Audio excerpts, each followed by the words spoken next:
Hello viewers, good morning.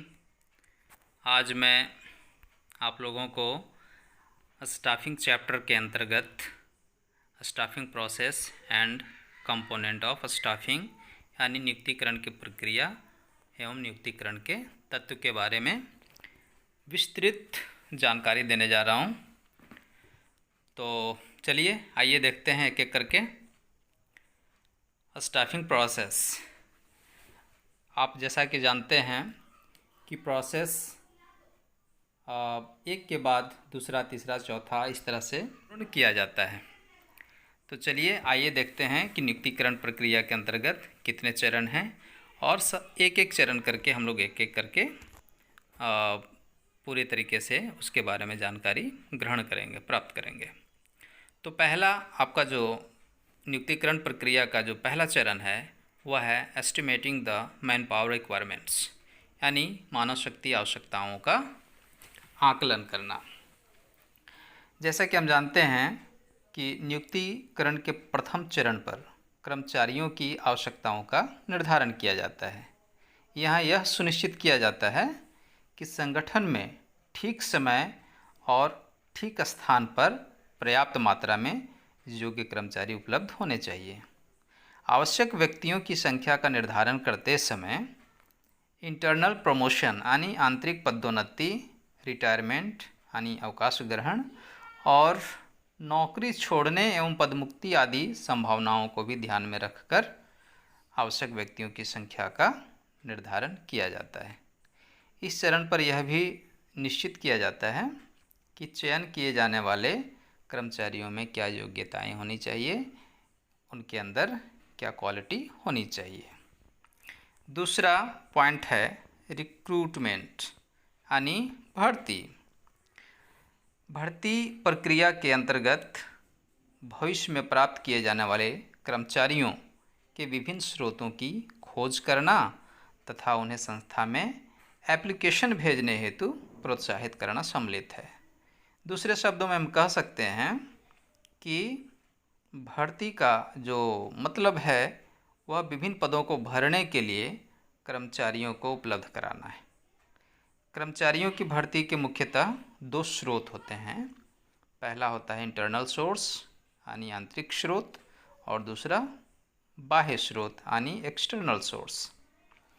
तो आंतरिक स्रोत के अंतर्गत संस्था में पहले से काम कर रहे कर्मचारियों को ही अन्य पदों के लिए चुना जाता है, जबकि एक्सटर्नल सोर्स के अंतर्गत कुछ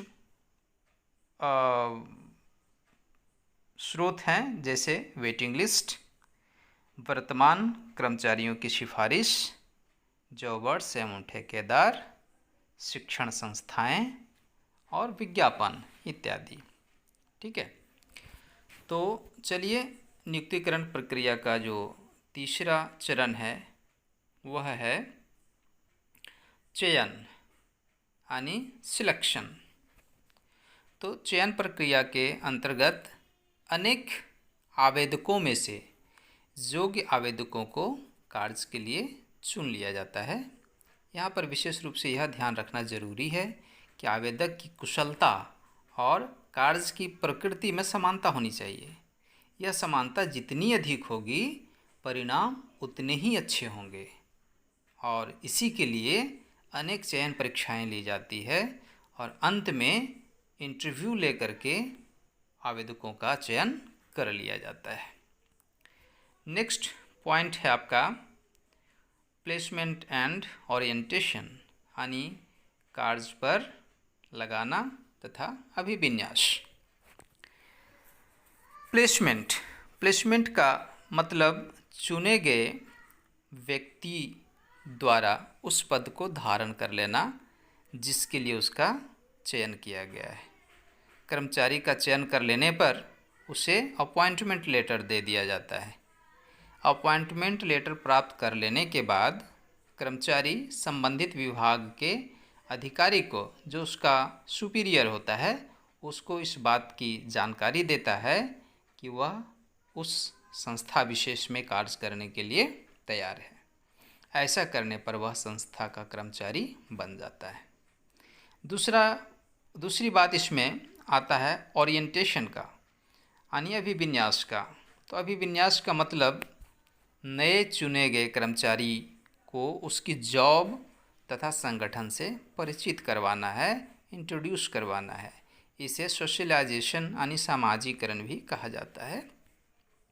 इसके अंतर्गत नए कर्मचारियों को उसके अधिकारी एवं अधीनस्थों से परिचित करवा दिया जाता है, ताकि वह उनके साथ मिलकर एक टीम के सदस्य के रूप में काम कर सके। इसके अलावे उसे संगठन के उद्देश्यों एवं नीतियों के बारे में भी स्पष्ट जानकारी दी जाती है। उसे यह भी बता दिया जाता है कि उसके अधिकार क्या क्या हैं और उत्तरदायित्व क्या क्या हैं।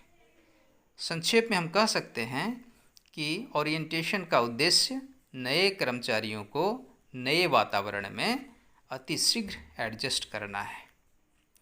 आइए अब नियुक्तिकरण प्रक्रिया की अगले पॉइंट्स को हम लोग देखते हैं। अंतिम पॉइंट है इसका ट्रेनिंग एंड डेवलपमेंट, यानी प्रशिक्षण एवं विकास।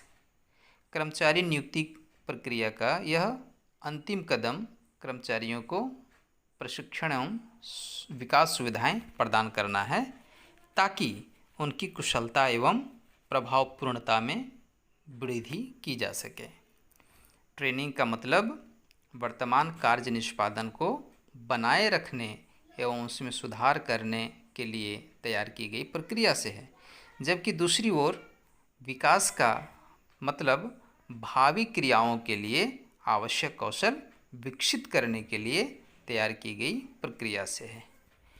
तो व्यूअर्स एंड लिसनर्स, मैं समझता हूँ कि आप लोगों को यह नियुक्तिकरण की जो प्रक्रिया अच्छे ढंग से समझ में आ गई होगी। बहुत ज़्यादा नहीं, मात्र 5 पॉइंट्स हैं, और इसी 5 पॉइंट में यानी गागर में सागर भरने की बातें हैं, यानी पूरी नियुक्तिकरण प्रक्रिया को इसमें समाहित कर दिया गया है सिर्फ 5 पॉइंट में। आइए अब हम लोग देखने जा रहे हैं कंपोनेंट्स ऑफ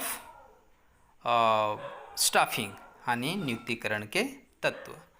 तो मुख्यतः नियुक्तिकरण के आधुनिक अवधारणा की बात किया जाए, मॉडर्न कॉन्सेप्ट की बात किया जाए, तो नियुक्तिकरण की मॉडर्न कॉन्सेप्ट के तहत इसके 3 कंपोनेंट्स हैं।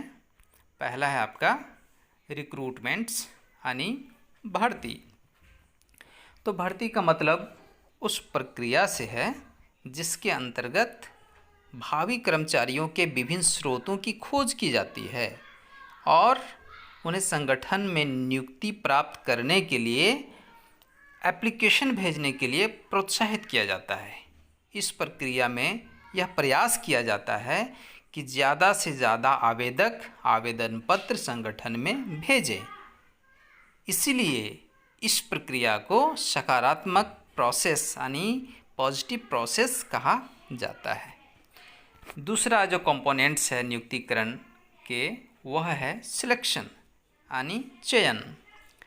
चयन का मतलब आवेदकों की बड़ी संख्या में से विभिन्न परीक्षाओं के द्वारा योग्य आवेदकों को पूर्व निर्धारित संख्या में चुने जाने से है।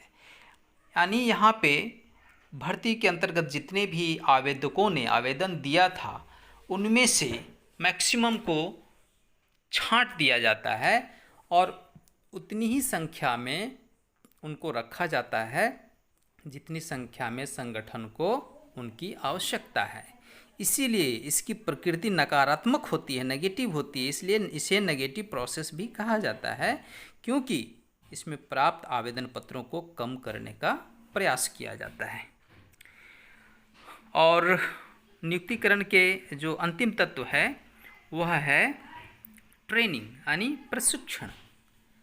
प्रशिक्षण वह प्रक्रिया है जिसके द्वारा कर्मचारियों में किसी विशेष कार्य को कुशलतापूर्वक संपन्न करने के लिए उनके ज्ञान एवं स्किल में यानी निपुणता में वृद्धि करने का प्रयास किया जाता है, ताकि संस्था अपने लक्ष्यों को, अपने उद्देश्यों को सही वक्त पे कम खर्च में आसानी से प्राप्त कर सके। तो व्यूअर्स, मैं उम्मीद करता हूँ कि आप लोगों को यह टॉपिक यानी process of staffing and components of staffing पसंद आएगा। Thank you.